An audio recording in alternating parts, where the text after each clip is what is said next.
Been waiting for Where's this. my camera? Been waiting for this day since we met. We got you here. We got you to Texas. Welcome to I Am Redemption. This is like a dream come true for me. Stop it. Seriously, Stop it. it's amazing. Thank you. We got the So famous Fueled Up with Theresa with us. I've never met anybody that has matched my energy so equally. You have single-handedly propelled me to a whole new level of motivation, inspiration, everything like that. I can't fucking wait to get into this, and I could not wait to get you here. So I'm glad I met your crazy. thank you. Yes, you did. Yes, I'm you unwell. did. No. So let's dive in a little bit.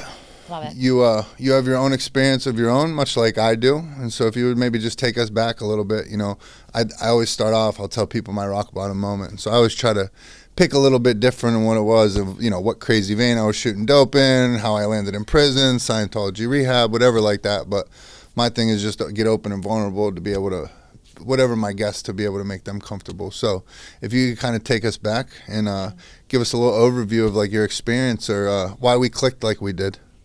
I'm psychotic. I mean, that's what made me a good alcoholic is I'm all in, right? Just a little quick background story. I graduated nursing school. I was 85 pounds. I was addicted to how small I could get, not realizing, right? Like at the end of the day, there was no self-love. There was no confidence. There was no self-esteem. And at that time, the only thing that was really keeping me alive and I was getting calories from was drinking. I went into my dialysis career looking dead. What I say, like dialyzing the dead, right? And the alcohol just got worse. And I hit rock bottom. I mean, and I had a choice. I could keep doing this and probably die, right? Or I could do something different. And it wasn't never a thought of like, I deserve better. I just got sick and tired of being sick and tired of living the way I was living. And in between my ears was like the worst. Mm-hmm. And I just wanted to feel better.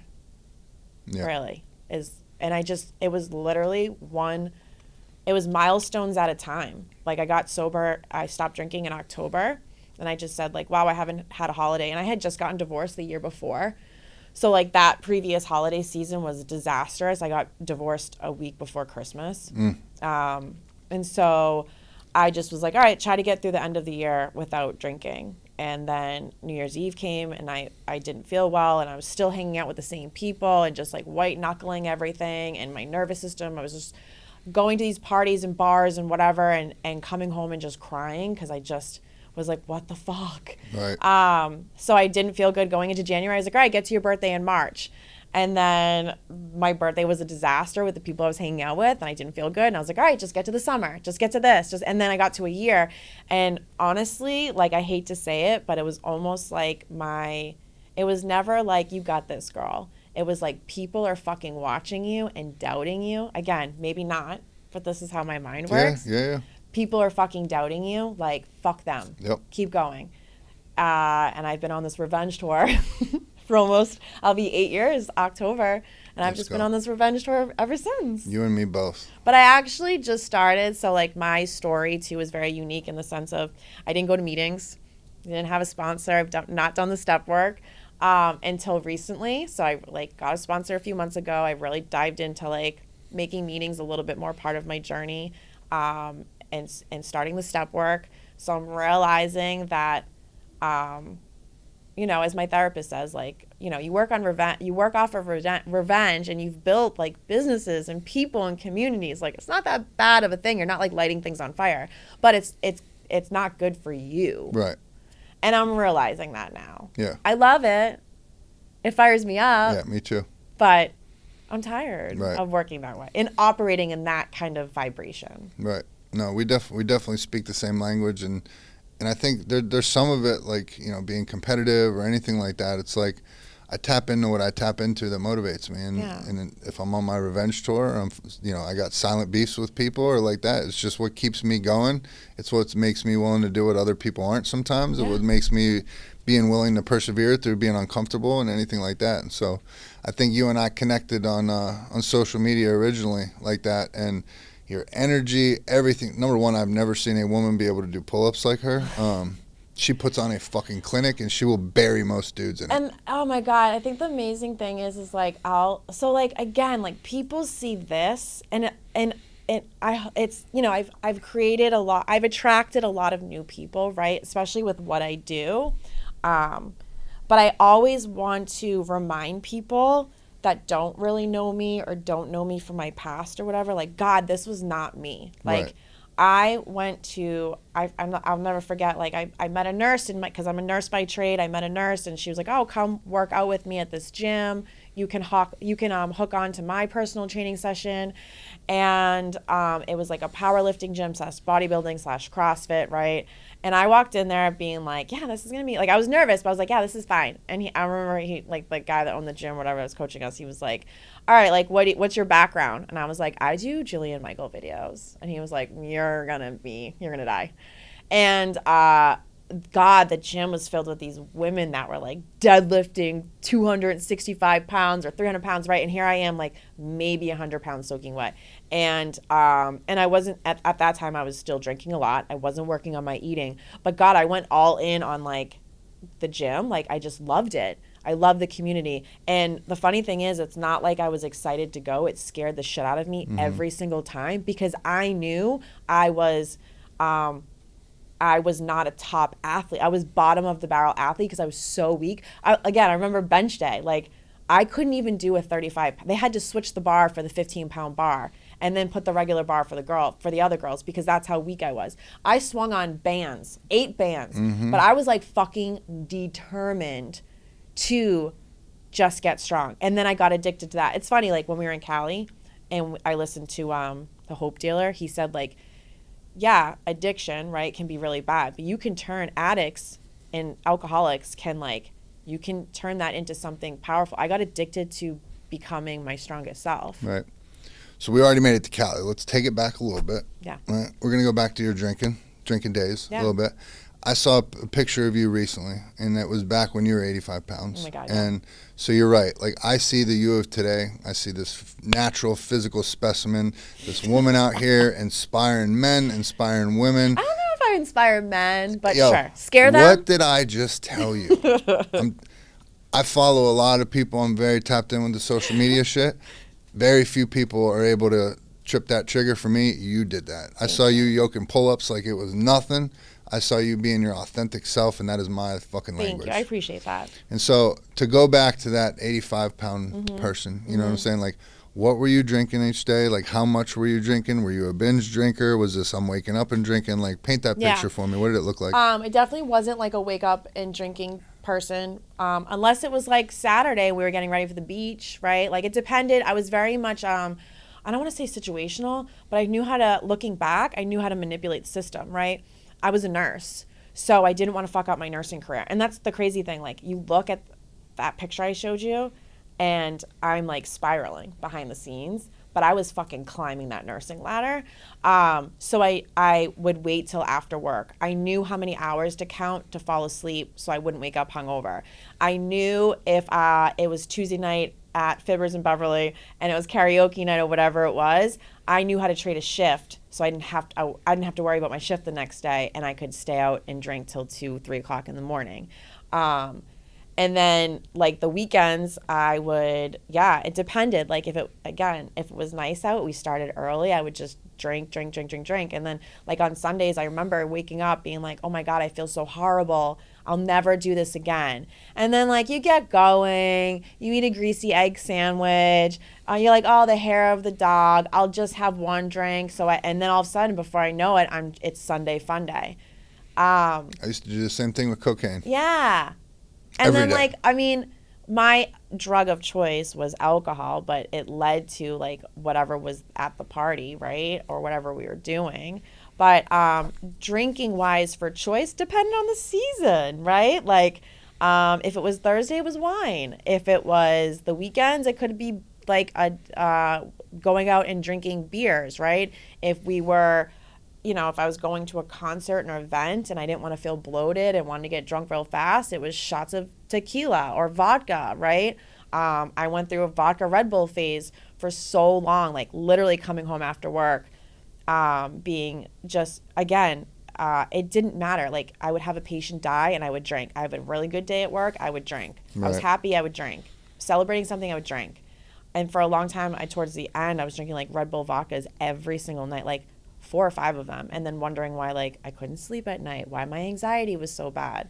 So it really kind of depended on. Yeah. I didn't discriminate. Right. You and I had a very similar point where, you know, as far as so for a lot of people, it's, you know, it's a struggle to get sober. And it's a monumental task, and there's a lot of people that most people aren't able to do it. I think you and I both got sober, had a little bit of sobriety time under our belt, and we realized like we're not done yet. Not as far as addiction or sobriety goes, but I'm saying in life. Like, we have aspirations for a lot higher. And so I can remember the day very distinctly, looking in the mirror, and I fucking hated who I saw. I was overweight, looked like shit, felt like shit. And that's what it took for me to finally get that last kick in the ass to go up into the gym. And we live in a world now that's pretty padded, I think, compared to when you and I were growing up. But a little bit of shit talk, a little bit of slighting on me, you know what I mean? People doubt me, stuff like that. That is fuel for my fire. And so that's what kicked me in the ass and got me into running. It got me into the gym, and it got me to be able to strive for more. And so it was one of the most intimidating things ever to show up to these run groups. I show up, everybody's shirts off, they're chiseled. Like, that was not me. I'm an insecure heroin addict that just got out of prison that hasn't run since I was in the military. And so, but it took what it took for me to get there, and thank God that it did. And then you find we're so scared about these people and what they think of us and all that. They're just fucking happy you showed up. Because everybody else out there that's scared and doesn't show up, those are the people. Everyone's worried about getting judged in the gym. The only people that get judged in the gym are the people that don't go to the fucking gym. 100%. But if you come walking through those doors and they meet someone like you or I, where we will not shy away from introducing ourselves to the new person, we will not shy away from helping people in the gym or anything like that. Like, that's life-changing shit. 100%. And I have to say, too, like, it wasn't like I got sober and then, like what people say in meetings, like, rode this pink cloud. It was miserable for the first 2 years, right? And if I'm going to be honest, 2 years into my sobriety, I had, like, another, I guess, you know, life hiccup where I was just like, what the fuck am I doing? I got sober and I'm like still making these stupid fucking decisions with like somebody I was dating, and I was just like, without going into like, I was just blown away by like, how did I let this come back? I thought if I got sober, I was supposed to be smarter than this. I was so upset with myself, so mad. And I was like looking at like, again, my nursing career, right? So in 2019, I started building my business, having no idea it was going to be a business. It was just kind of like, let me help people.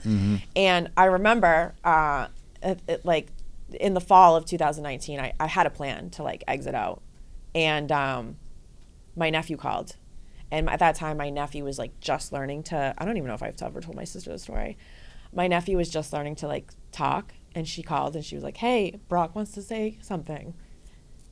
And he told me he loved me. And I was like, all right, this is my wake up call to, you got to, like, you can't keep, again, it was like that other wake up call that you can't keep living like this in the sense of like checking off boxes. So like I have empathy and sympathy for people that like feel like they can't get their footing, but something has to click for you to be like, I don't want to live like this anymore. Yes. I said I wasn't going to cry on this. Sorry. Passion. And then to be honest, like COVID was like the worst thing but best. I was a hospice nurse during COVID.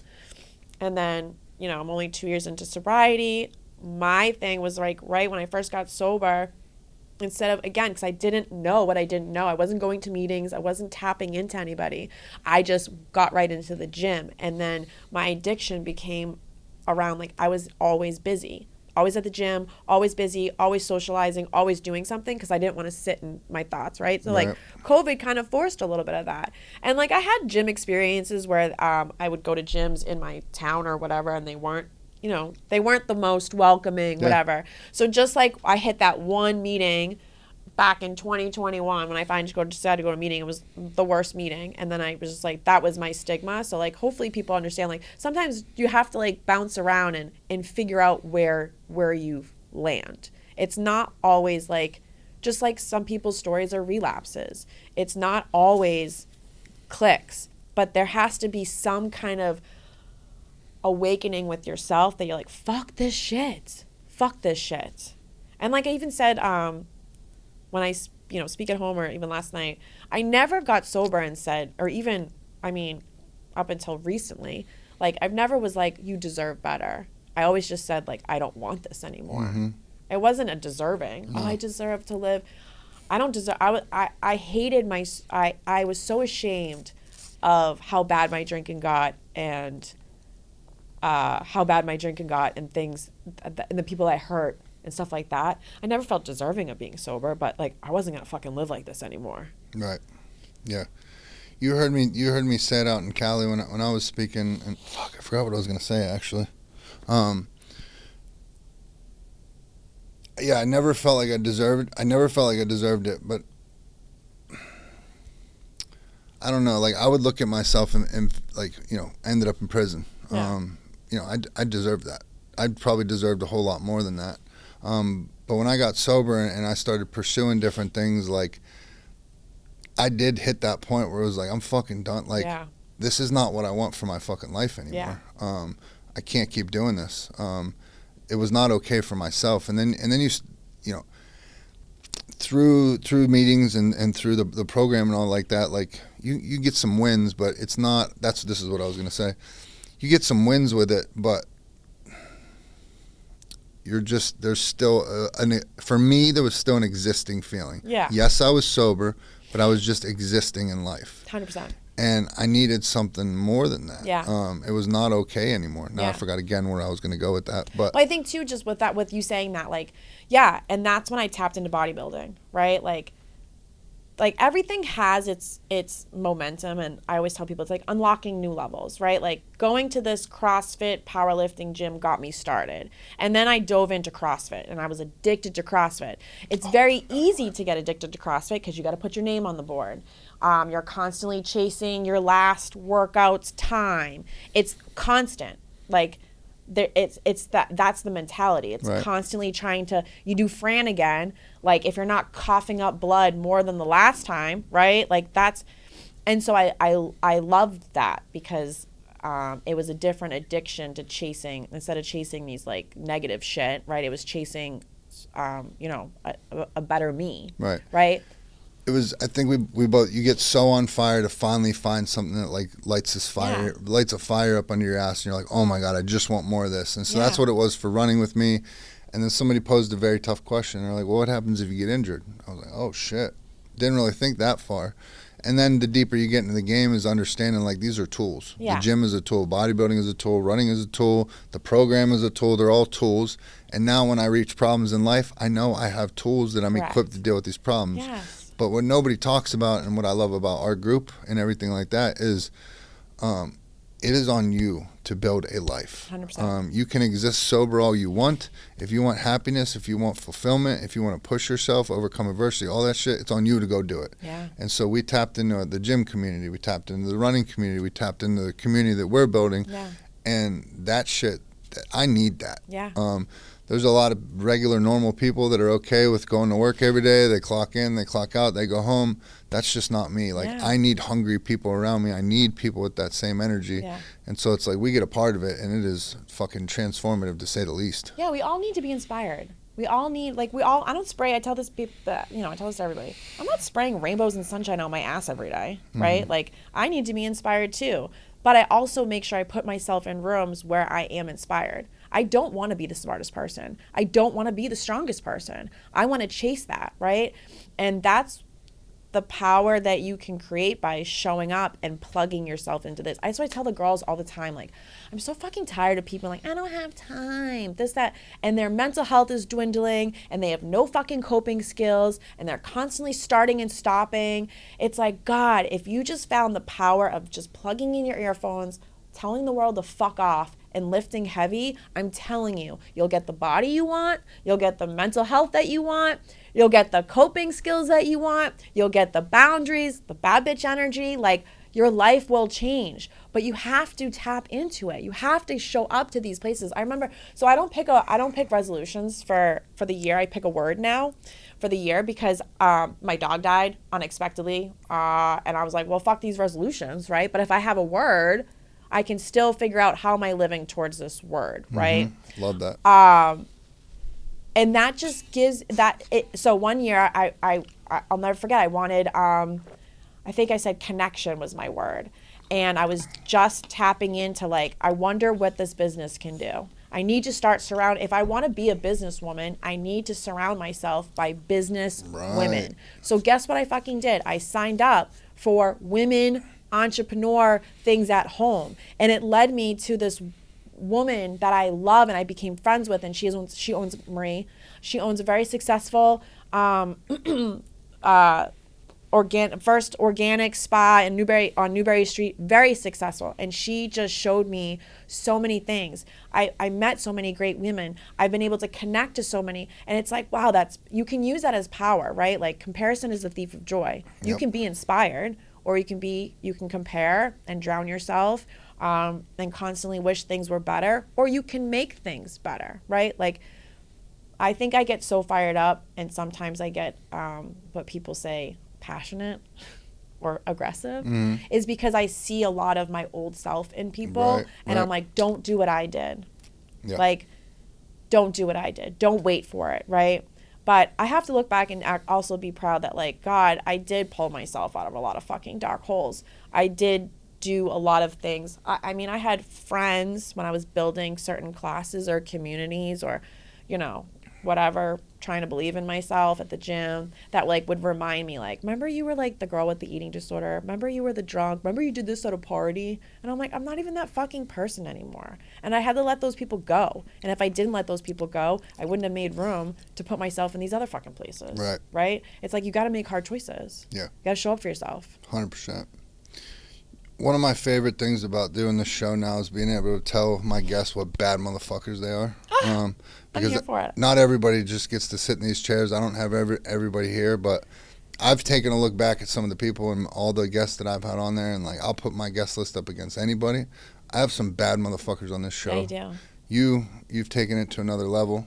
There's not many people that just through a social media connection would fly across the country, come down to Texas. Because I'm unwell. Right. You're unwell in all the right kinds. I'm unwell. Like, I don't want to interrupt you, but like, I used to be so crazy with how much I drank. I'm using that in a different direction. Wow, that's amazing. We can do that. Right. But you fly in, and I've told the story many times on the podcast. I talk about the event that was going on, and I talk about me hitting up these people that have flown in from out of town to do a ruck march at fucking 4 a.m. God, I forgot about that. And the first message I get back is her, and she's like, "Oh, guess what? Just happened to have my ruck with me. See you in the morning." And so a couple hours later, we're out there rucking, and it's like, it was the first time, and as long as I can remember, it was like, holy fuck, I found my fucking people. The people that do not hesitate at 4 a.m. Yeah, fuck yeah, I want to go on a ruck march. I don't sleep anyways, might as well. Like, that's my mentality too. Like, people are like, oh my God, you're crazy, you get to the gym. I'm not sleeping. I mean, don't get me wrong, I sleep. Like, that's important. But like, if I'm up, like, I want to use my productive time. And again, because I didn't do that for so long, right? Like, I was hungover. And if I wasn't hungover, I was hungover and crying in the morning, right? But yeah, that was so funny. Like, texted at 4 a.m. I was like, oh, weird. My ruck backpack is my carry-on. Sure, I'll bring it. And the funny thing behind that story, the guy I was dating at the time, was doing these rucks. And I was like, fuck, I want to do that. So for Christmas, he bought me my entry and the plates to go in my backpack for us to do the ruck. And I was so excited. And so we did it in 2019. Yeah, we did in 2019. And I'll say this, I fucking carried us. I was like, are you not into this today? What the fuck? Right? And I'll never forget, we crossed the finish line and he was like, hold my hand. They'll take a picture of us, right? And I was like, okay. And we get the pictures back. It looks like he's walking Helen Keller across. I was like this. I was like, you gotta be fucking kidding me. And then we broke up, and I was like, fuck this shit. So 2020, I was like, I'll do it by myself, and I'm going to beat our time. And COVID hit, so I had to do it virtual. I didn't give a shit. I walked around that lake in Wakefield, Massachusetts. Let's go. I had to do 9 laps around this lake. I beat our time by 2 hours. No shit. And then I said, that's not good enough, because what I did was the same weight I did. And I go, which was the lighter, but I had to carry all the snacks, so my bag was a little bit heavier, so I made sure to match it, because they weigh your bag, right, before and after, to make sure you're still within the weight, because it's only 15 pounds or 35 pounds. There's no like, men, women, it's 15 or 35. And he did the 35. So then, so I did it for COVID. I did my, 23, 4 pounds, because I had all the snacks, so I made sure to do the same. And then I said, fuck that shit, and the next year I put the 35 in, and I was like, I'm gonna beat that motherfucker's time, and I did. Let's go. So we're bouncing all around here. Sorry, No, not you at all. So we got something up back here. I want you to explain to everybody what it is you do. Explain Fueled Up. Yes. And explain all these people that you're helping. So Bad Bitch Lifting Club is just like, a club within Fuel Up. So I created Fuel Up with Theresa in 2019, having no idea it was going to be what it is. And honestly, I was just eating more. Right? And I was feeling good and lifting stronger. So I just started with just nutrition coaching. And then I've gotten, with my experience and gotten certs or whatever. Now I obviously I program people's workouts and stuff like that. But my big thing is like mindset stuff. Like I can give you all the fucking meal plans in the world, or like macros, right? I don't give meal plans. I give like feedback. I can give you all the fitness like programs and stuff. But like, if you're not setting up your day, if you're not believing in yourself, if you're not, having self-positive talk, if you're not working on your drinking, right? If we're not working on having disassociating such a value and relationship with the scale, right? None of this shit's gonna work. But I coach people mostly online, helping them understand the relationship with food and movement and your mindset. It's not, if you work with me, we're not checking off fucking boxes. We're digging deeper. We're understanding the why. You have to put the work in.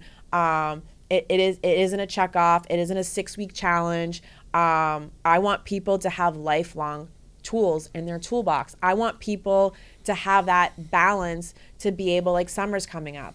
I don't want people to feel like they can't have an ice cream, because then I fucking can't have an ice cream. And I didn't get any ice cream last year because I was in prep.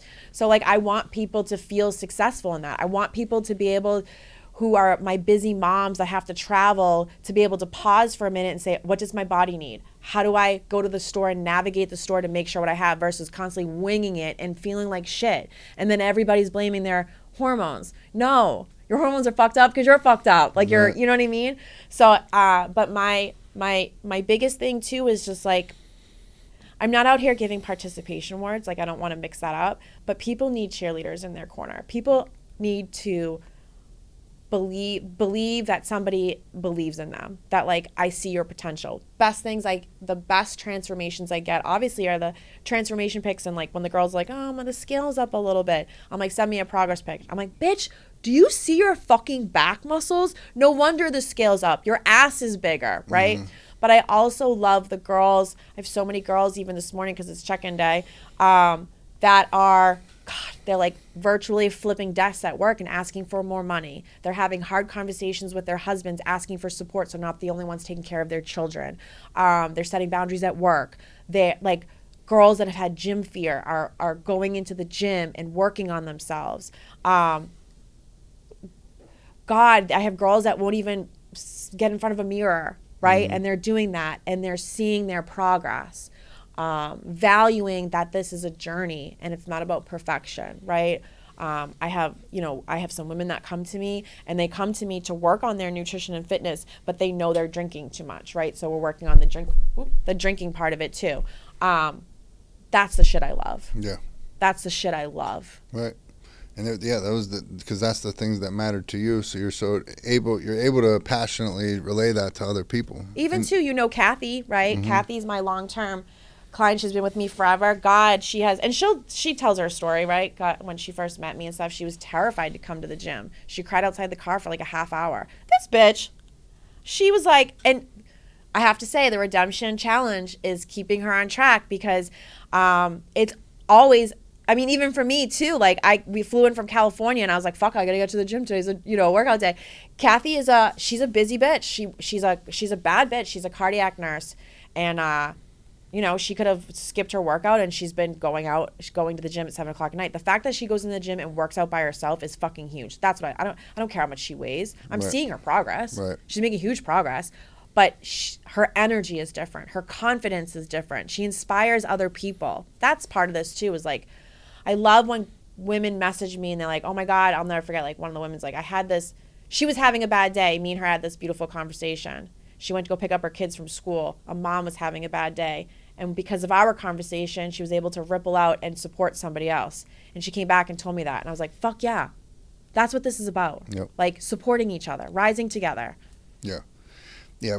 We came up with the idea once I got connected with you and Monster and Wendy and all these other like-minded people, my ideas started flowing. Yeah. Because now it's not just me. It's like, what could we do? Yeah. It's no longer what can I do?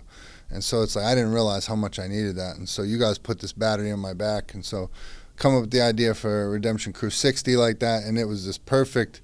You and I accent each other so perfectly because you bring all, I reach a certain demographic of people. Like I speak their language, they come to me like that, but I can't reach everybody. You hit a certain demographic of people, we all do.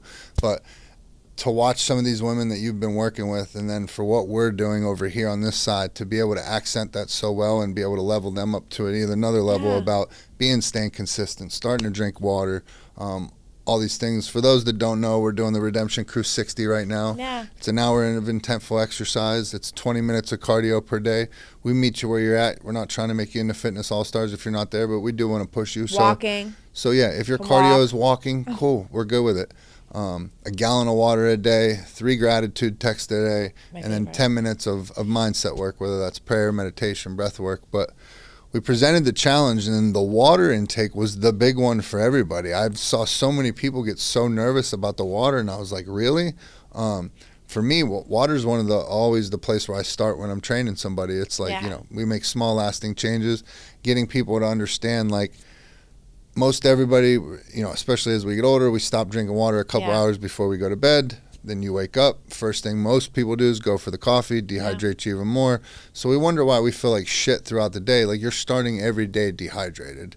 And so water is just always a big thing for me, and getting people to understand it jumpstarts your metabolism. It pushes all the food through you from the day before. There's a reason when you go to the hospital, the first thing they do is hook you up to liquids. Your body works better. And so that was like the big hang up for people. But yesterday in particular, one of our girls, she was so excited. My God. I'm getting goosebumps right now. Taylor? Yeah. But to see her, she was so proud. We were on our meeting last night. She drank her fucking gallon of water, and she was so excited. And it's just like, man, like I remember me getting wins like that and just watching it impact her like that. Watching her demeanor as we started this to now, and she's posting and she's smiling and everything like that. It's changing her mindset of how do I stay in the game? That's the most important part. Even when I'm being hit with a challenge or an obstacle, it's about how can I still stay in the arena? Once you start removing yourself, it's so hard to get back in, right? And I think, like, going off of what you said, this is why it's important we do what we do, and what I do is people need to understand that those small wins matter. If I didn't celebrate the shit out of these small wins with these people, they wouldn't even understand that they're the big momentum things to the bigger picture, right? Like 100%. Like we have to, because a lot of the people starting the journey or having a hard time don't understand and maybe don't value because they don't understand how big of the small wins. I did not get to where I am overnight. Right. It was like, so I had to, when I first started working with my nutrition coach, right, I was literally surviving off of Mick Ultras at the time, right? Because I started with her before I got sober. And I was eating nothing and feeling like shit. And the goal was I wanted to, the woman that I reached out to, God, she saved my life. And she taught me so many things. And she taught me not just about nutrition, but like, my mindset and body positivity and like, how to be a coach, really, not knowing I was going to do that. But anyways, I could barely eat a breakfast. So like even starting with like, I couldn't even get the mentality that eating a breakfast was what I like was so important. Right. And she would celebrate the shit out of me when I would come in once every week, and she'd be like, oh my God, you ate a breakfast. Like, even if it was just a protein shake, like, you ate a breakfast every day this week. That's so, like, you have no idea. Okay, let's, you know what I mean? And if she was just like, all right, whatever, then I would have just thought, all right, whatever, like nothing matters. Right. And it's like, no, we have the experience and the value to be able to understand, like, I fucking know that that's a huge win and you don't even fucking know it yet. Yep. Right? Yep. So we got to make sure we celebrate those things and help people celebrate those things. Right. Yeah, and it's you being somebody's trainer, you inevitably become some form of their makeshift therapist. You end up sharing a lot of things and stuff like that. And so it's being able to channel, because people come in with this defeatist mindset of everything they're not doing right. And it's like, hey, it was hard a month ago. It was hard for me to even get you to the gym. Now you're 100%. Here on time, every time. 100%. Like, fuck the other shit. Yeah. What was it, like I've told you what was for me to see you from afar and identify like that. What was it about you when we discovered each other where it was like, oh, this is worth driving to fucking, or this is worth flying to fucking Texas for? I just loved, well, your energy, right? Like your energy matched very much like mine. And I was like, oh, maybe I'm not so psychotic about wanting to live this like high vibrating quality of life, right? And I'm very loud about my recovery because I've learned, and that was like a 1% journey, that it can help somebody else, right? And I honestly love the fact that like I feel like guys back home, like, don't get me wrong, like I've had high school guys slip into my DMs being like, hey, like, thanks for posting about the drinking thing, like that's really helped me and stuff like that. But it's also like they're not, I just was like, oh my God, I can't wait to repost you because I need my men back here to see somebody like you being vulnerable and still can be strong and like you're doing shit, right? Like you change your story, you had redemption. Like people need that. People need to see that. They, like you said, I hit a certain demographic, so I love that. But I could sense like I'm a people driven. I'm not money driven. Which my business coach is like, ugh! But I'm not. I'm people driven. Right. And I got that from you. And I was like, fuck, I love that. Like I love building communities. I do it at home. I've done it at home. But yeah, I was just like, I need to team up with somebody that's I just need, like you said, I need to plug into, I'm at the point where I don't want meaningless shit in my life. Somebody recently said that to me too. And I was like, yeah, that's so true. Like, I just don't want meaningless shit in my life. Meaningless, like, shit, vibrations, people, whatever. And to me, like, you were just, like, that next level, right? You inspired me. So I want to be in that arena that's like, okay, I'm in this arena where this guy is doing this podcast and inspiring people on a different level. Like, that inspires me. I want that energy, right? Right. We work off that energy. I need it like I need air. Yeah, 100%. And I didn't know I was existing in life there for a while. I was sober, everything was good and all that, but I was miserable because I didn't have that energy. Yeah. And so it's like I found you guys and it was instantly like I could breathe again. Yeah. And the fact that we get to do all this and use this experience, and you know, we had our Thursday night meeting last night. The topic was having pride in your own story. And I want to give props to my boy Richard. He threw out something. He threw out a little ad for our meeting, and he said, if you're somebody that's looking for an active recovery. And I was like, man, that is the perfect way to describe us, because you have the active as far as the fitness, the running, anything like that. But we are also people, like, we're active in our recovery, as in getting sober was not enough. It is our mission to get people to understand and tap into this fucking superpower, channel that shit towards something positive, use that experience to help other people. Yeah. You start getting messages from all over the fucking globe of people you're impacting. You didn't even realize anybody was even listening. And it's like, holy shit, how does a piece of shit like me ever get here? You know what I mean? And then you start actually understanding. It's like, oh, wait a minute. I'm not a piece of shit. God may have just been taking me through this to get here so I could do this. Yeah. I think pain, right? Pain to purpose, right? Turmoil to triumph is what I usually say. Like, if I can share and get somebody to just change their trajectory, right, then my journey was worth it, right? Then it has purpose. We have to have purpose. But but yeah, I just and I what I loved is like you very much people can get, and I'm not saying anything wrong with the program by any means, but people can very much get sucked into just the program, right? Just like people can get sucked into just the gym, and it's like, well, no, you have to look at the other things. Like, what are you doing outside of the gym? Where's your water? Your nutrition, right? Build your life. Build your life. You have to build a life outside of recovery. Recovery can't be the only thing. Right. You need other things to actually sustain your recovery. Right.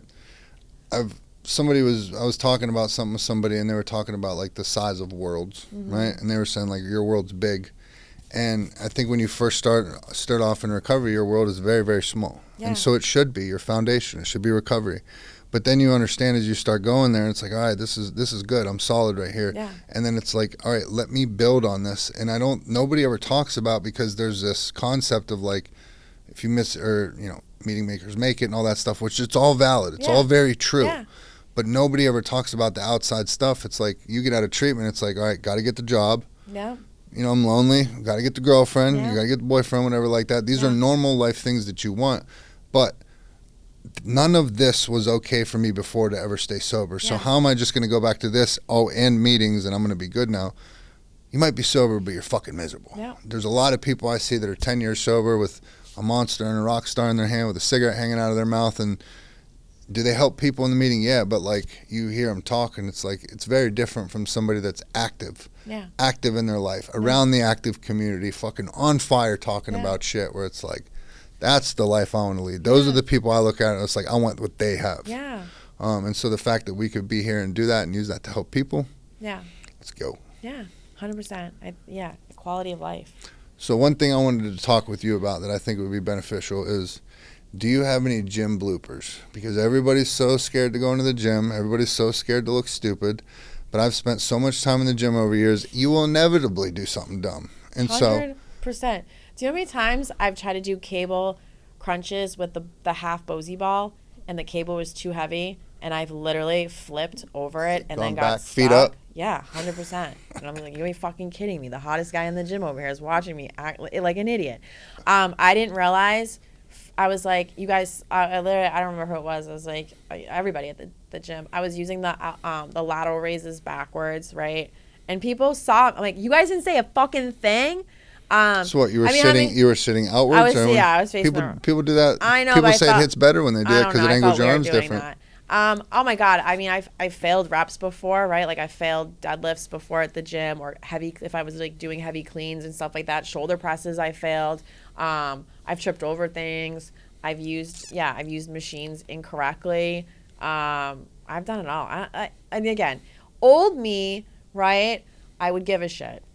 And then you learn not to give a shit. Like right. you have to like, again, as I do my 1%, it's not checking off the boxes. It's also creating a 1% better attitude of not giving a fuck about anybody else and pouring into me. Right? Like you said, nobody's even looking. When I was in prep last year and I had to do these hyper extensions off a back of an incline bench for like this extra booty pump bullshit thing, I was so embarrassed, and I was like, well, this is bodybuilding, I guess. And I never forget, I took a video because I posted on social media being like, see, like, sometimes we have to get uncomfortable. And then I looked at the video, and it was like 7 a.m. on a Saturday. It's all the old guys at the gym. Here I am in my white, what I call my diabetic shoes. And I look at the video, nobody's fucking looking at me. Right. I'm flying high with the ass up in the air in my diabetic shoes. None of these guys are looking at me. Right. Nobody gives a shit. Right. Nobody gives a shit. And if anybody's like looking sometimes, like for me, I'll look because I like connecting. I like talking to people, right? Mm-hmm. Like there was a girl the other day, and she looked over, and I was like, girl, you can lift heavier than that. Like you can, I like went and got the weights for her. But yeah, you just have to stop. That's going to stop you, right? If you stay comfortable all the time, you've got to get fucking uncomfortable. I'm trying to think. I mean, there's times where at CrossFit we would do like even regular military presses. Do you know how many times I've scraped the front of my face? And I'm like, God damn it. All the time. Yeah. And they can tell because your eyes are like this and you're trying to like, not sneeze and like blow it off to like hit yourself in the face. I was like, no. Or I like somehow the bar, like whatever I was doing, I don't know how I got too close. It's like bounced off my fucking teeth. Right. Oh yeah, all the time. And it's funny because any little thing that happened like that, if you drop a weight or something like that, run into something, whatever it is like that, people will glance over to see what it was, and then in a split second, they're right back to what they were doing. It doesn't register. You think they go home thinking about you tripping over something? They don't. No, they're so nobody gives a shit. Everybody in the gym is so wrapped up with them, what they're doing. I still trip on the treadmill. My buddy Lance, we joke around that he's God's gift. This motherfucker trips over weights, grows somehow. This dude yokes. He does pull-ups like they're just effortless air, but that dude can't walk around the gym without fucking hitting his foot on something, tripping over something. I have so many bruises from hitting like the bars. Yeah, that are walking out the bars that are time. sticking out with the weights. All the time. And we laugh about it and we move on. I remember, so I worked at there's a gym in Austin called Big Tex. There's a bunch of world record holders that work there. The walls are lined with all the famous bodybuilders that have fucking worked out there. And I get a lot of motivation from that because I look at that and it's like, I'm probably never going to get there. I'm not short and wide like a lot of those guys are, but I would go there and that's what motivated me. And so one day, it was a Saturday morning. Everybody who's anybody's there. I decide I'm going to be cute and I'm going to do skull crushers on the incline fly machine. Oh yeah. And I get the bar and I go to flip it up and I shouldn't, but I use a suicide grip on everything. I don't use my thumbs for shit. Yeah. And so I put this big heavy easy bar up over me like that, and I go to lean back, and as soon as I do, it slips out of my hand and it comes down, boom, like right on my chest. Thank God I didn't get like hurt. Yeah. But then it bounces over, it goes everywhere. Oh, everybody in the gym turns around, and I just stand up and I was like, whoops. Everybody laughed. They went right back to what they were doing. Nobody gave a fuck. I failed benching once, had a heavy weight, and then I just, instead of yelling for help, I was like, I'll fucking shimmy out of this. And I watched somebody like watch me. He's like, I'm gonna watch this fucker try to see me out. And then I look over, I was like, can you help me? I'm just like, yeah, it is what it is. The only thing I caution people to do is if you're fucking with a barbell, if you're benching by yourself with a barbell, grab a fucking spotter. Yeah, get a spot. I've been pinned. It's a great way to start a conversation. Oh yeah. There you go. If you pretend you don't know what you're doing, sometimes it's helpful. Yep. There you go. But yeah, I've definitely pinned myself under the bar. Had to like roll it down to here and fucking try to get it up off me. But the time, I wish anything I could go back to that first year of newbie gains and that first year of discovering everything in the gym, because you're so scared because you don't want to look dumb, but you learn so much by just going in there and doing it. You know, there's people, not everybody gets it. Some people need to hire a trainer. They need to have that motivation and stuff like that. I love that I sucked at it and I just wanted to get better at it. So like I soaked up everything. Same. I'm sitting there in my mid-30s in the fucking library for the first time since I'm a child, checking out, I can check out 10 books about this. I'm in. And so I'm walking home with 10 books now. Yeah. There's never been anything in my life that's been like that where I wanted to learn so bad. And then now you have this knowledge and you're able to transfer it to other people. And it's like, I just want to give people 1% of what I got out of this, because I promise you it'll change your life. Yeah. I mean, I remember like I would take a broom and practice my overhead squats because I was so bad at them, right? I would do, my neighbors hated me, but I used to do like, you know, driveway workouts and stuff just because I wanted to get better at things. I don't know if I would say I would want, like, you know, like I don't really like middle school. I didn't really have a great, like, middle school, high school wasn't like my highlights of my, you know, whatever.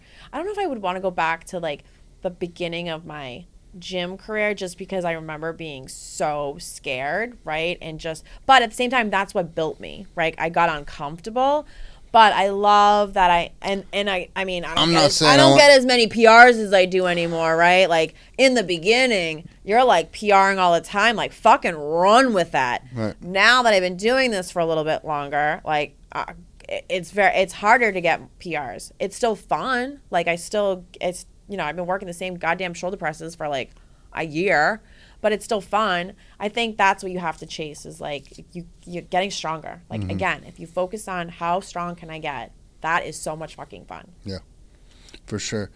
I'm not asking you to name names or anything like that, but do you have anybody or your clients that their story or something that's happened with them, their transformation sticks out to you?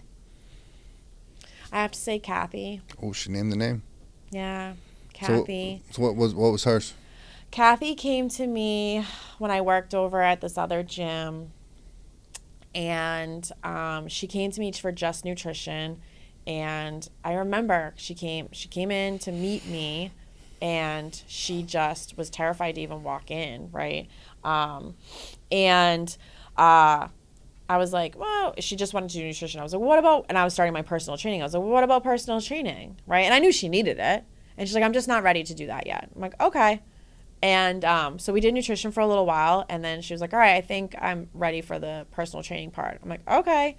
And I mean, she could barely squat to a high box, like, could barely do a lot of things, right? And she just kept coming back. And then she's like, all right, I like this. I'm going to add another day. And she stuck to it, right? And we worked on the nutrition. And then I remember telling her I had created this all women's lifting and empowerment class because I really wanted women to come in and not be afraid to lift heavy, and get away from like the twos. And it was a powerlifting gym. Like, don't be afraid of this shit, right? And I created it in the sense of it was about community, women inspiring women, right?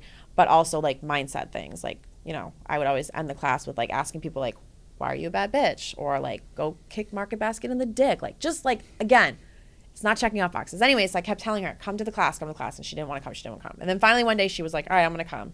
And she told me, she's like, you know, she said, I didn't know this, but she told me eventually, like, she sat in the car for like a half hour and cried before she even come in.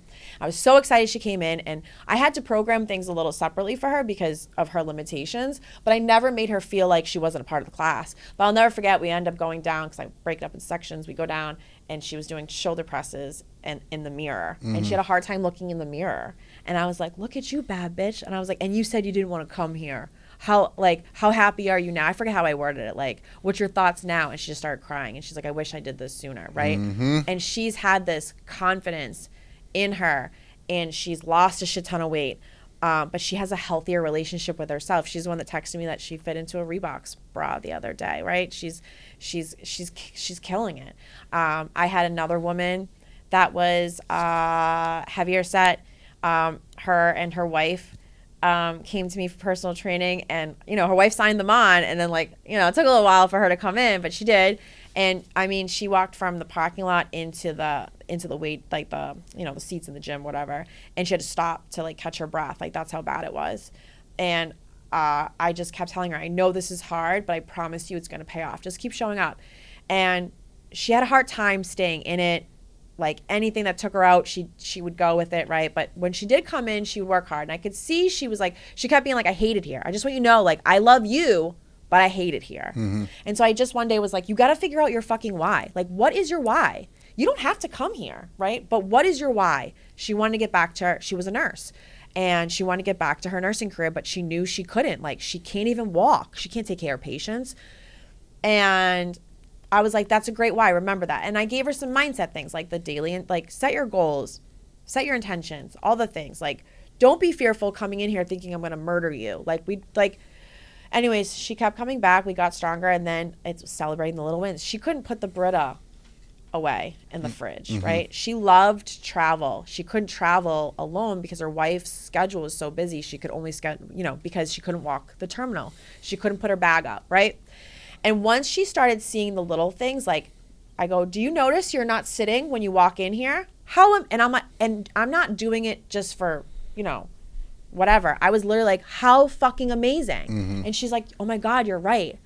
Those little wins started catching, right? So then it made the gym make more sense. She was getting stronger, because out of here I'm like, look at you with your 12s now. Before, you could barely raise your hands above your head. Long story short, she travels by herself, right? She hangs curtains, does all the home things, all the things. And her big thing was like, she was able to travel by herself. And then, you know, we end up, I had to move to a different gym. They didn't come along with me, but we still obviously keep in contact. And she reached out and she was like, I got a nursing job, and she's lost all this weight, and she feels good, and she has quality of life. I have no idea how much she fucking weighs. I don't care. Right. She has quality of life. God, I have a lot of really good ones. Not just transformation in the sense of body, just like fucking life. Let me ask you to go back to, so I wasn't aware, like, once I started getting into the fitness space, training people, I wasn't aware how big the problem was. But as far as eating disorders go, yeah, I did not know that. And then I didn't know that a lot of, you know, men and women, after getting sober, then they get body dysmorphia, or they go into eating disorder stuff. And so You met Taylor, my homie Taylor, yesterday. Loved her. She's been on the amazing. show. One of the most drastic transformations of an eating disorder I've ever seen, but then also has now segued into bodybuilding, is a fucking physical specimen with what she does. But what was that like for you? What did eating disorder look like for you?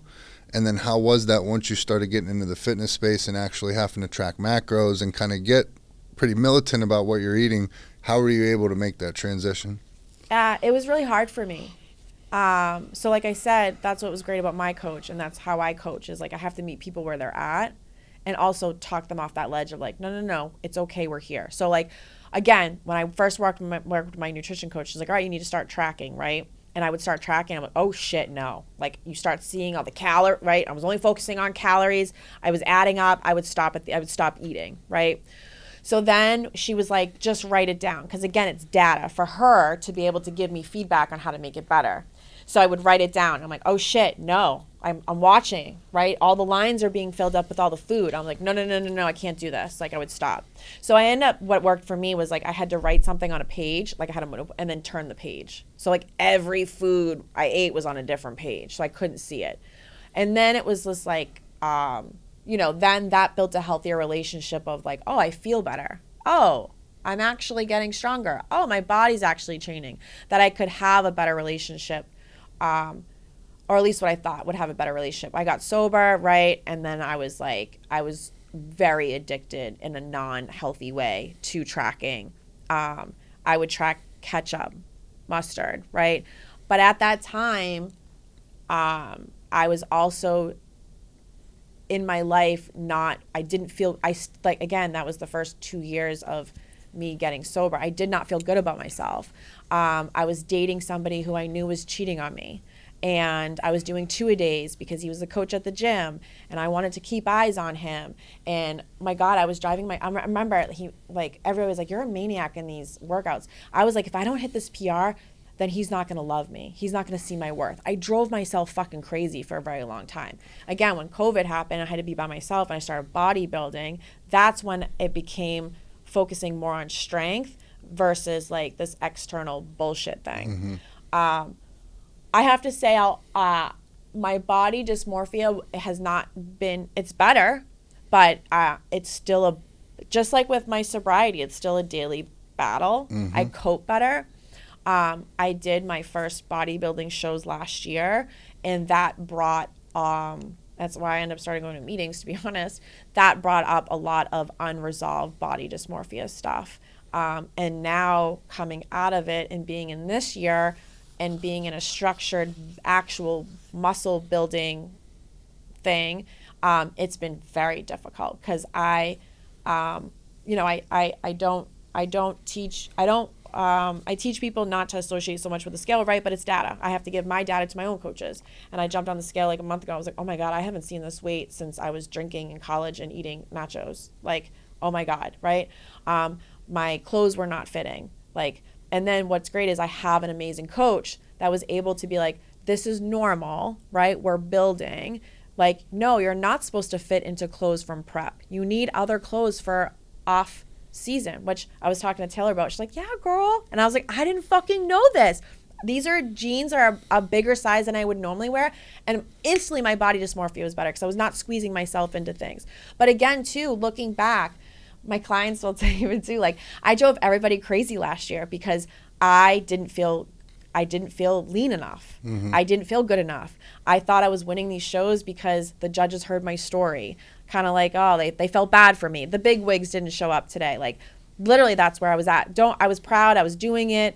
But like the beginning of this year, I looked back at my pictures from prep last year and I'm just like, oh my God, I was so fucking lean. And I remember like being like, I don't look good. Like I couldn't see it. So I was saying today at the gym, like, I don't want to do that again. Like that's like what I'm trying to work on now is like embracing this shape, embracing this stage. I've never been this strong before. I've never looked as muscular as I do. And like, I'm usually not like a cocky bitch like that. But again, I have to look back at my journey and be like, God, girl, you've come so fucking far. Enjoy this. Yes. Ride this out. I'll never forget when I was a dialysis nurse and still drinking. One of my patients, I was running myself to the ground. And one of my patients was like, you're working too much. You're not living. And I was like, nope, I'll do it when I'm in my 40s. I'll do it when I retire. I'll do it. And he just sat there and he goes, I did the same thing as you. And now look at me. I'm stuck to a dialysis machine. You need to live for the now. And I was like, I am. Because in my head, I'm like, I am. After here, I'm going to Fat Cactus. I party till midnight, all this shit. I refuse to do that this year. My word of the year was contentment. And I'm wholeheartedly trying to lean into that and just truly find happiness. Again, like I talked to one of my clients earlier. I was like, no, I have body dysmorphia today, right? Like I said it earlier today too, but I know how to cope better and I know how to manage it better. And I want to continue to work on managing that better, but it comes and goes, right? Right. We were able to catch a workout this morning, and I completely forgot that you gave me pre-workout in my bottle. And right as we started this episode, I took a bunch of big gulps. My eyeballs are just jumping out of my head right now. I'm sitting there looking at you, and they're like, pop, pop, pop, pop. You said that shit wasn't strong. Holy. Really? I don't think it's strong. Wow. I love that. I might need to go hit a couple push-ups or something to get this stuff moving. Yeah. Now, so. Yeah, go ahead. No, what were you I was going to ask you, as a male, like. I love when guests ask me questions I back. was like, don't tempt me with a good time. No, that's good. I think males definitely, like, they don't talk about it enough, but like they have, like, it's, and when I say body dysmorphia, I think it's a dysmorphic way of how we perceive ourselves. Yeah, but I mean, what have I been saying? We've worked out every day since you've been there. And I'm like, you're crazy. I'm too fat one day. I'm too skinny the other day. Like, So how do you manage it from a male's perspective? How do I manage it? Tell myself to shut the fuck up. Okay. You know what I mean? Like when I do that, you know, I'm sure there's some form of it, me looking for validation, for somebody to tell me I'm not. Yeah. I don't know if I told you about it the one day, but I remember sitting there talking with my homegirl in the gym. I was sitting there doing rope tricep extensions, and I'm sitting there telling her, I was like, man, like I feel like I feel fat as fuck right now. Like I look like shit. My body fat percentage has got to be crazy. Literally, I take a shower, and then I go to the gym where I was training people at, walked in the door, and the lady at the desk was like, you're looking skinny. And so for then the whole next couple of hours, I'm in my head like I'm a skinny little bitch. I'm this and that and the other thing. I was like, I'm in my building phase, and somebody was like, oh my God, you look so, you look so skinny. I was like, I'm building muscle right now. The worst thing is when you know somebody's bulking, and you're like, what are you, but I'm also like, I felt fat like an hour ago. Right. I was walking out of the gym the one day, and the girl was like, you're looking smaller. But she was like genuinely saying that, and I was like, excuse me? And she's like, is that not good? And I was like, no, that's not good. That completely goes against everything I work for. So what do you? So okay, I had this happen. So I was helping.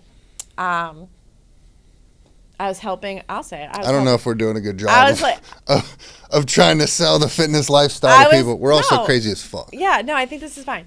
I was helping and having a conversation with my my latest hot gym crush, and even in a week or a couple weeks now, like I said less inflamed, and he was like, so my chest is deflated, and I was like, fuck, like what is the lingo that you guys want us to use? So I wanted to be like, no, you look more tapered, but I felt like he wasn't gonna believe me because it's only been a couple weeks, but he really did look more like he looked like he had more definition to him. Yeah, I don't think there's any winning with it. Oh, okay. Same thing with women. Great. So we're all spiraling. So here. Great. Pretty much. I mean, I just don't think there's because I think that's what fuels us. You know what I mean? Like for me, with the gym, I've never had aspirations to do a bodybuilding show or anything like that. I like the work ethic of it. I like the lifestyle of it. I was like, me neither. And then I was on my revenge tour. You know. Right. But I think I chase it because there is no end goal. Yeah. And it's like, I'm never going to be perfect at this. The people who I talk to who think they got working out all figured out and stuff like that, like if your form's still not getting better, if you're not still building on it, you're not challenging yourself much. And so I just always try to keep myself uncomfortable. In an answer to your question, like how do I deal with it? I'm trying right now to, I think you're the same person. It's like we set goals and we get to the goals and it's like, all right, what's next? What's next? Yeah. And you and I were talking about it. We were on the hike in Cali, and it was like I'll take a look at the guys on the wall, you know what I mean, and sit there and strive for that, knowing I might never get there, but I don't ever take a step to look at like where I'm at and look around the gym. It's like I'm doing pretty all right, you know what I mean? And so And I just think knowing, like, I know what I'm doing in the gym. I'm confident in what I'm doing. And so, I mean, I'll never look the way I want to. It's like when people come on the podcast or they film themselves or they hear their voice for the first time, they think, nobody gives a fuck. Yeah. It's how you sound every day. It's how you look every day. And so at the end of the day, like, I know a lot of people, they'll give me, I motivate them, I inspire them, like this, that, and the other thing. If I think I'm fat or skinny one day, as long as I'm still doing that, hoping to inspire people, then cool, we'll ride with it. Yeah. But I think that's what people miss is, like, I think that's where a lot of people end up, I don't want to say failing, but disconnecting to the purpose of what this could be, right? If I stopped being like, oh my God, I'm not as strong as I want to be, or, like, whatever, then, like, yeah, you're welcome. You keep on your misery fucking thing. If you make this like I have to be fit for just the summer, like, I want people to be successful during the holidays. I want people to put their crop tops on in the fucking winter and have their Italian mothers like mine being like, what the fuck are you wearing? I'm wearing my crop top to fucking Christmas dinner, right? I want to feel good for the summer. I remember sitting in my closet crying because somebody would ask me to dinner last minute.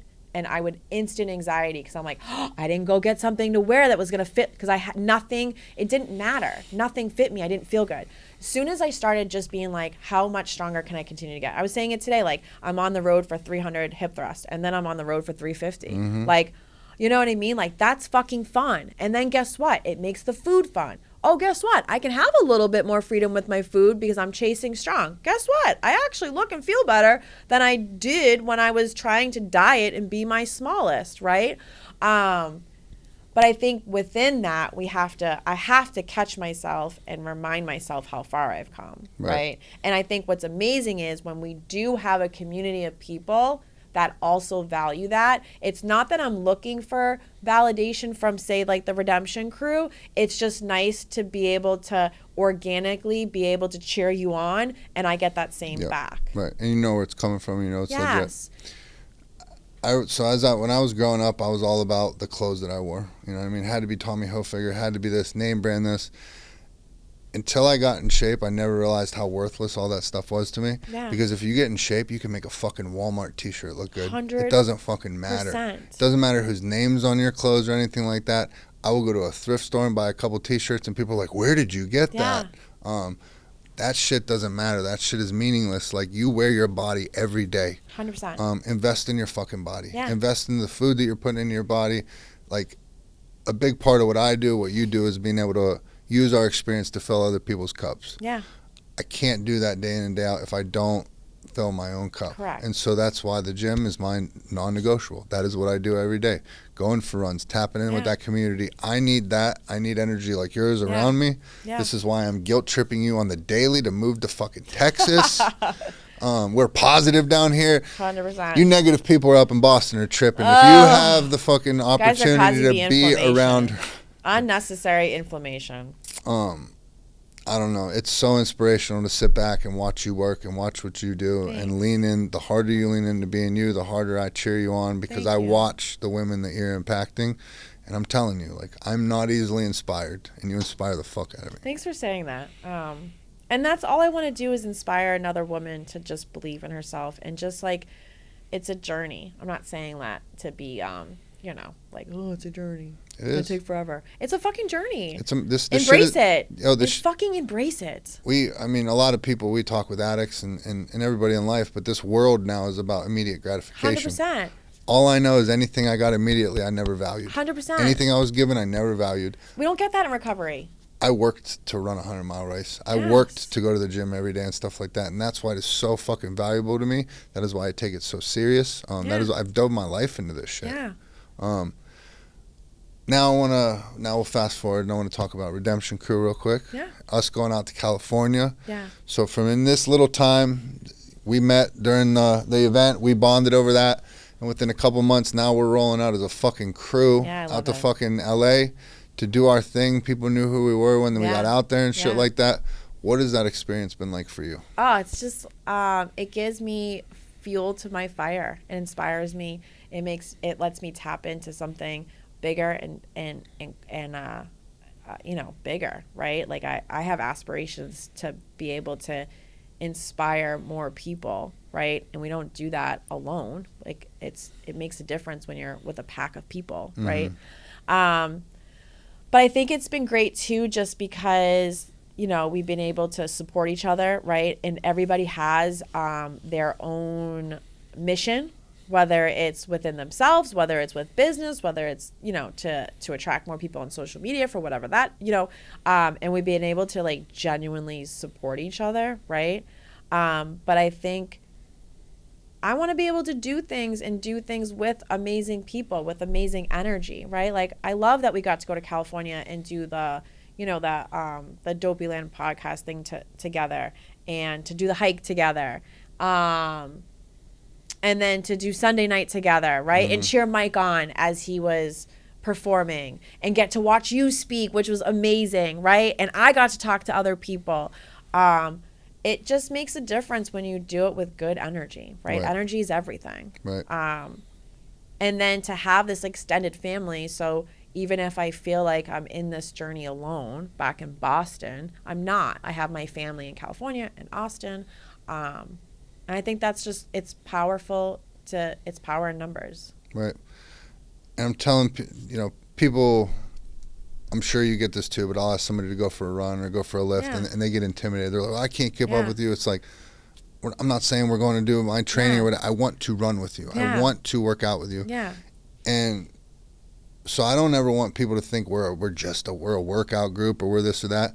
The only difference between us and a lot of other people is we showed up. Yeah. That is the only thing you have to do to be part of our crew. 100%. You show the fuck up. Yeah. We will teach you everything you need to know about the gym. You showed up. That's the hardest fucking part. And so to watch how we've started to do this challenge, to watch how I've started to do the run club in Austin that you're coming to tomorrow. Yeah. People are finding it. People are seeing it and they want to be a part. And it's like, man, like that's the only qualification. Show the fuck up. Yeah. That's all you got to do. Everything else is going to handle the rest. We have a mystery guest sitting over here who's a big part of our crew, and she's sitting here today because she showed it's about to make me cry. Because she showed the fuck up. This is what my life has become about, and I've put everything on my life on hold to build this shit. Because there's nothing that means more to me in the fucking world. Yeah. To do this challenge, to get the messages that we get every day from the people that it's impacting. Look at all the people. That's, again, social media can be, I get it, like very toxic, but it can be very fucking powerful. Look at everybody hashtagging the Redemption Crew Challenge. And if you look at it, it's so many different people from different walks of life. Like you said it before, Taylor, my girl, right? She is 2.5 months postpartum, and she has built this momentum because of the crew, right? She comes onto the call last night. And even when she came on the call a couple weeks ago, like she was able to provide feedback for somebody who needed it, right? Very much so. It's sparking people. It's bringing people together. That is the point of it. We're all, whether you're in recovery or not, we're all redeeming ourselves from something. Imagine if you have a fucking badass crew that's like, yeah, bitch, let's fucking do this, right? Like show up as you are. What's your 1% today? What can you give me for your 1%? I'm going to ride that with you. Right. All right, what see you tomorrow. Right. I mean, we got our homegirl Squeaky out here. We just met her, and you know what I mean? She's going through some health troubles. She's in our prayers and stuff like that, but she has a whole crew of fucking people texting in the group chat, wanting to know how she is. Yeah. You know, we have an online meeting on Thursdays. We have a Saturday call. Like we have all these resources, and I'll be honest, there's a lot of people that are doing stuff in the recovery community and stuff like that, and there's a lot of money attached to it. You have to pay for this shit. You don't fucking pay with what we do. I can't tell you how many people I've sent free workout plans to just so they can get involved with this fucking challenge. Yeah. I never thought that I would be able to. I know I share my story and I'm able to help people, but I didn't ever think this would happen. And how amazing is this? Like I cried yesterday in the car. I really said I was going to cry on this podcast today. I was like, I'm going to show up my badass bitch self. And I'm like, ugh. Everyone back home's like, yo, watch. They're all like, got the bets on when the tears flow. But I said to you yesterday when we were driving, I was like, you know, you were like, how are you feeling about the podcast tomorrow? And I'm like, God, I feel like I've worked my whole life for this moment, for this crew, this group of people, this quality of life. Like, oh my God, I would never imagine. I never even had the balls to get into a gym. Forget about getting on a flight and flying all the way to Austin and being like, yeah, fuck it, right? And showing up like the bad bitch that you are too.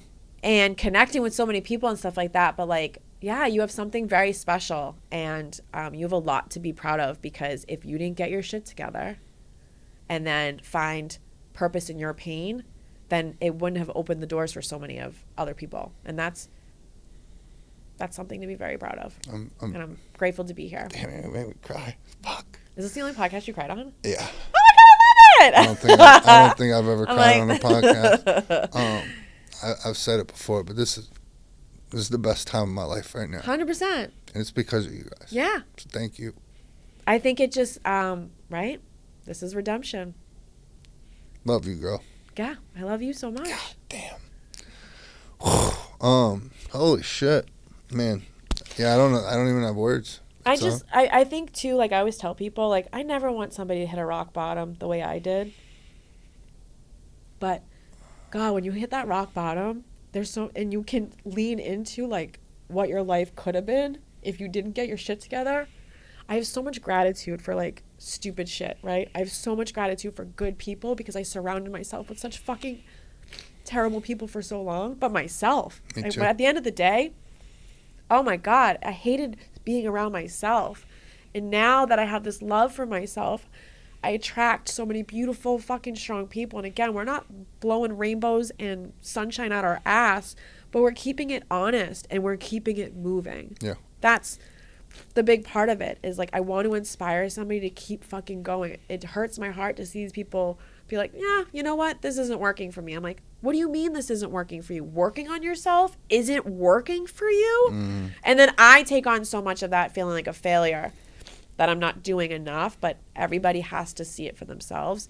But I think that's the power you have, is God, you're showing so many people, even myself. I mean, I'm far along in my recovery journey. I still want more for myself, and you're showing me that I can be even that next unlocked level bad bitch. And like, I never imagined being here. I don't even know what that looks like, but I'm excited, and you inspire me. Yeah, so I'm here for the ride. Can't get rid of me. Thank God we have each other, because I don't look in the mirror and see what in myself what you see, which I think is crazy. And I think the same thing about you, because your levels are so much, your fucking ceiling you're not even close to your ceiling. So the fact that I get to be a part of it and help fucking give you a little kick in the ass to get there, fucking thank you. Yeah, I'm grateful to be able to do that for you. Are you kidding me? So you inspire the shit out of me, so I appreciate you. Now, we've cried, all that good stuff. Now I got a good question for you. Okay. Tonight, you're walking out for the Women's UFC Championship of the World. What song are you walking out to? It has to be like, oh my God, you asked me this yesterday. I've been thinking about it. I don't know. It's gonna like I'm into Lil Jon. Like Lil Jon, like I don't give a fuck. Throw it up. I'm like gangster shit. I don't have a gun on me, but I'm gonna pretend like, you know what I mean. I'm like ready to. People at the gym, like, here she comes again, kicking dicks, kicking doors down, pretending they're dicks. I don't know. It's just my vibe. We were, and that's why boys are afraid of me. we were out in LA and we were hyping ourselves up in a car ride, and so me and a buddy of mine were going back and forth, and we're playing music, and we're playing some gutter rap shit and stuff like that. Here she's sitting in the back seat the whole time with Shazam. She got all the songs that we played. The definition of a white girl, first off. Right. I'm in the back Shazamming every song, being like, I'm going to put this on my playlist. And so the next post I see her do, it's like Trey Cadillac, like some deep South Houston shit. And I'm like, let's fucking go. I love that shit. Again, I went to school in Tampa. So when I would come home from school, everyone's like listening to like Dave Matthews Band, OAR. And I would just slip in like 3-6 Mafia, Slob on My Knob. Like, you guys don't even know. They're like, what the fuck is she doing? I'm just like. Getting it. First of all, thank you so much. Oh my God, thank you. Thank you. I fucking love you. Thank God I found you. If people. Thank God I'm a stalker. Thank God you are. Thank God I found you from J Mac at home. He's a graffiti artist. Post about Frank. Frank did a podcast here. I found you, right. And I was like, click, click, click, click, click, click. And now you and my wife and are now fucking I'm here. besties. Jasmine's my soul sister. I love her to death. I love it. We got family. Yes. We got family. Yes. Someone listening to this episode, they heard your story. Mm-hmm. They're struggling right now. What do you got to say to them? Fucking keep going. 1%. That's all you have to focus on. I tell people, the biggest thing that people miss out on is literally getting up 15, 20 minutes early and writing down what are my intentions, like my gratitude but what are my intentions for the day? Look at your day. How can I be, this is what I say, how can I be the baddest fucking bitch today? What does that look like? Sometimes that's like, I'm going to the gym, I'm lifting fucking heavy, I'm telling my boss to fuck off, I'm flipping a desk. And sometimes it's like, you know what, I'm going to shut my phone off today and put back into me. Maybe I'm going to go for a walk today versus, hammering at the gym. Maybe I'm going to ask a friend for coffee, right? How can I be the baddest bitch today? Every single day, 1%. That's all I got to do, 1%. I'm telling you, the 1% is what's got me to where I am. I never thought I'd be an entrepreneur. I never thought I'd be somebody that was inspiring or empowering. I never thought I'd be a bodybuilder. I never thought I'd be healthy. I never thought I'd be sober. I never thought I'd love myself. I never thought I'd have a healing journey. 1% Every day I had to wake up, whether I was crying, anxious, whatever, and just say, how am I going to be the baddest bitch today? How am I going to show up? That's it. And let it 1%. Adds up every day. Adds up every fucking day. Beautiful. It's the way we like to wrap up the show. I could talk to you for hours and hours and hours, but I think I hear our next guest out there. But the way we like to wrap up the show, if you would be so kind, everybody's heard your story. They've heard your journey. They know what the fuck you stand about. But if you'd take a look in your camera over here and you'd be willing, look in there and throw out a couple I am statements that truly let the people know who you are. Yeah, okay. I am strong. I am caring. I am kind. And I am the baddest fucking bitch. Wow, let's fucking go. I got a reaction over there. I like it.